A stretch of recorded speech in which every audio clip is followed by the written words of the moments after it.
I've judged you based on your Dragon Age romances and your Baldur's Gate 3 romances. Now I'm coming for all the Mass Effect fans out there. Let's go. Garrus. Between Liara and Garrus romancers, we make up a majority of the fandom. The unfortunate part about being part of that majority is that a lot of us are unhinged and not in the good way. There's a lot of waspy types hanging around this part of the fandom, if you know what I mean. Anyhow, if you're a normal Garrus romancer, you absolutely adore awkward gentlemen who try so hard to be bad boys. If you played Dragon Age, you probably romance Severin or Alistair. When you're on your break at work, you doom scroll through fandom drama and manage to resist your urge to get into random fights on the internet, or fall prey to your demons. It all hinges on whether you've hit your quota of customers screaming at you that day, because you probably work retail. You're constantly stressed out, just like Mr. Vakarian, and all you want to do is live out your fantasy life of being a stay-at-home spouse, binge-watching true crime documentaries, and classic fantasy movies. Please stay out of the fandom critical tags on Tumblr, though. I'm begging you. It will destroy your already crumbling mental health if you don't.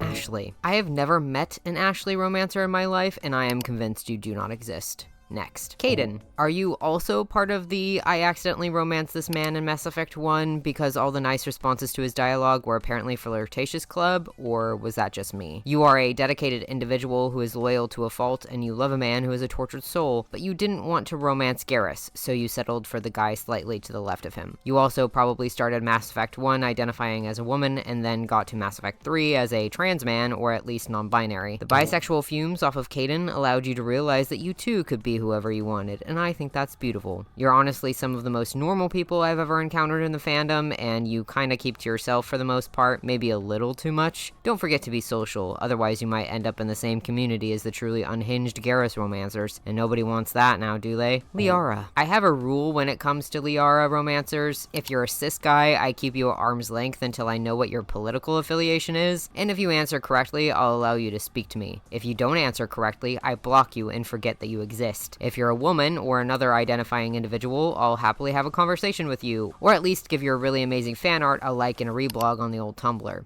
There's no way that any sapphic person who romanced Liara isn't a fanfic writer or an artist. You walked so all the other fan artists could run. You're probably neurodivergent as well. There's no way you aren't. Unfortunately for Liara romancers, you are exhausted and have no free time, just like her. You tend to focus so hard on your work that you look at the clock 10 minutes after you've sat down and suddenly it's 3 a.m. You haven't eaten anything, you really have to use the bathroom, and your mouth is incredibly dry. Please stop doing this. You are a hazard to your own health. Go have fun with your girlfriend and relax, please. Miranda. I don't like you. You're one of those really mean lesbians or weird incel gamers that mod her ass to be 3 times its size. Please never be in the same room with me, ever. Tali. You're tied with the Kaidan romancers in being some of the most normal members of the fandom ever, also an artist just like those who romanced Liara, though you were probably quite sad that Tali wasn't a bisexual romance option. Same. As a Jewish person, I really enjoy the Quarians and their culture. It was nice to see a little bit of representation for my people and a lot of other marginalized groups too. I would like to think that those that romanced her are the same way, and you probably fall down a lot of rabbit holes researching various cultures on the internet. In fact, you fall down research holes on the internet all the time, regardless of what it is. Your YouTube search history is full of obscure video essays, abandoned hobbies that you looked up tutorials for in 2012, and the weirdest white noise content I have ever seen. I don't blame you though. My guess is that it helps you sleep at night when either chronic pain or insomnia or both keep you up well into the early morning hours. Make sure you take some ibuprofen and maybe have a nice bath. You deserve to have a nice day every now and then. Please don't forget that. Jack. Nobody should look at your internet search history. I like you guys, but I think you're absolutely unhinged, though a far cry from the weird side of the Garrus enjoyers. You're definitely in the alternative fashion scene, or at least have a ton of piercings and tattoos. If you don't, you have a savings fund for when you're able to get them. Personally, I feel weird calling Jack by the pronoun she. They feel very non-binary to me, and I really hope you feel that way too.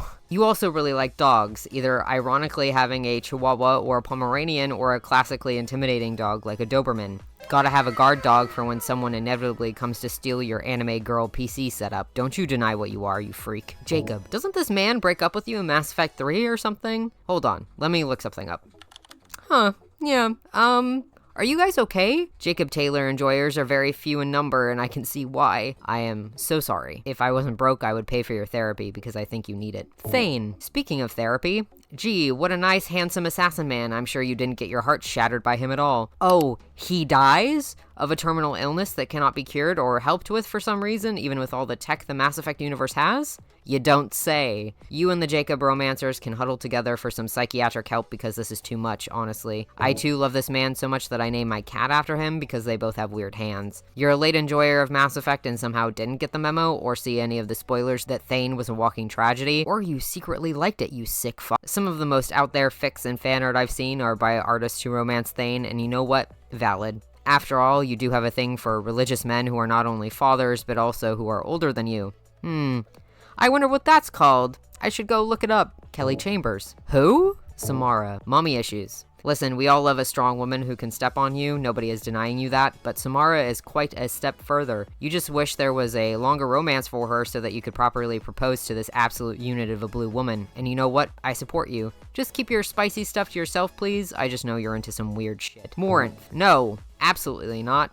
Get out of my sight. Steve. Somehow this man is the only gay guy in the known universe? How does that make sense? This was for all the gay guys who had no idea that Kaidan was bisexual in Mass Effect 3. Unfortunately, I don't know anyone who actually did romance Steve, but he does seem like a genuinely sweet man. James Vega. Okay, well, I know where all the Iron Bull romancers went. Technically, Vega is a one-night stand in the Citadel DLC, just like Javik, but hey, feel free to be Delulu, as the kids say. If your shepherd loves this man, more power to you. He was one of my favorite companions out of all the games. Samantha Traynor. All I know is that she has something to do with a toothbrush, is played by the woman that did the English female Inquisitor voice for Dragon Age Inquisition, and is a lesbian. I guess you're normal? Diana Allers. What is with all the random NPCs that you can romance? Who is this woman? Javik. You need to get all those red flags checked out. Not as much as the Morinth romancers, of course, but seriously, you've got some problems. Believe me, I love this Bugman, but this man also threatened to throw Legion out of the airlock. Nobody harms my special robot son. Nobody. Oh, also, you have a voice. Cora Harper. You are the most white-bread person on the entire face of the planet. Vetra and Peebee were right there, but you had to go for the mean lady with the Karen haircut? Why?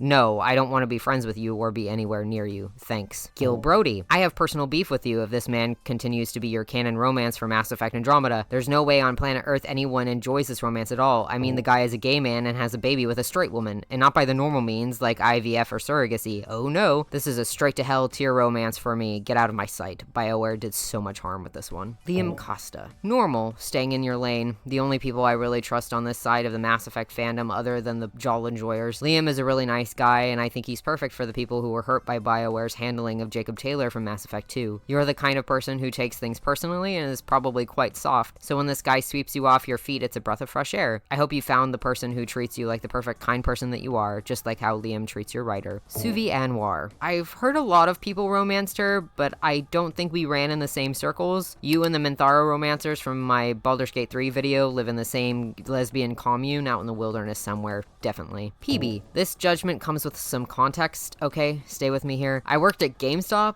several years ago, and we had an internal commercial for our TVs at the time of the Mass Effect Andromeda launch that had Mike Gamble, the director of the game, talk about how there was a lot of blue alien sex in the game itself. That commercial played for hours, so understand when I say I do not care for Peebee and find her boring and annoying, that is probably why. Unfortunately, most of the people who romanced her also tend to be annoying. All of the friends I've made who romance this woman are no longer in my life for a reason, because they would not stop getting into fandom drama. You fight with people so much, and not even for good reasons. It's always over something so incredibly small, and you probably have mage rights or whatever in your bio still. Please go touch some grass. Jaal, my people. We rallied together and demanded that BioWare give us a better romance option for queer men than this asshole or Reyes Vidal, and for once they listened to our logic. We were blessed with Jaal, who is not only pleasing to the eyes and to the ears, but quelled so much anger. Those of us who romance Jaal are the only valid Andromeda players in my opinion. We stick to our business unless something absolutely egregious is happening. We usually have the common sense to not dogpile someone, and we are too tired to engage in petty fandom drama. This is bliss, and may we forever exist within it. Vetra, the only option for sapphic women in this game that's actually normal. You desperately wanted to romance Arya, valid, but were incredibly sad when she wasn't romanceable, and neither was her ex-girlfriend. BioWare must have been cooking the day they made Vetra though, because y'all thoroughly enjoyed her romance from what I remember. Probably have some sort of corporate job that you absolutely hate. When you get off of shift, you like to wind down by playing stressful video games and eating junk food until 1 a.m. Reyes Vidal. You romanced Zevran in Dragon Age Origins and thought he would be the space version.